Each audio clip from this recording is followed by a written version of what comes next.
This is how we are going to change the roles of the users you have on Microsoft account.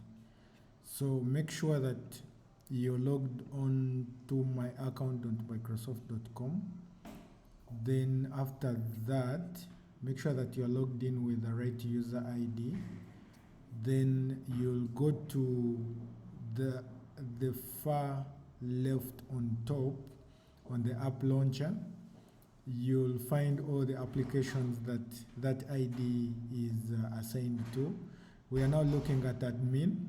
Click on admin. Then it will open the admin page. So the admin page has a lot of settings, the subscriptions, the users you have. So we can go ahead even and add more users, reset their password. Now we are looking at giving a client or a user admin roles or admin rights. So let me see if I can work with this. So the moment I click here on the more options, you can delete a user, you can edit a user, manage product licenses, you can do that. So I'll go ahead and manage product licenses. So here I can go ahead, if I have more licenses, I can go ahead and assign licenses to these users. Power BI Pro, the SharePoint plan. So you see that all of these I don't have available licenses. So to manage the user access, I will come to account. Then on account, that's where you'll get manage roles.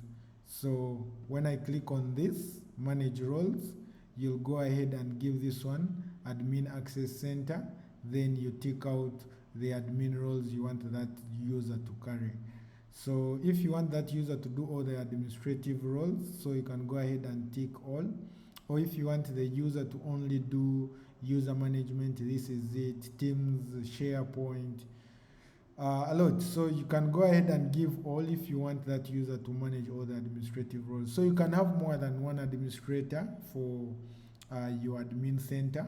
So you go ahead and save when you're done, and that's it. So the moment I save this, let me see if I give this global administrator, it will go ahead and save the roles, and the moment I come back and refresh, this user now will be having administrative roles. So that is it. That's how you do it. And please make sure you leave a subscription, and meet you in the next video. Subtech Online. Bye.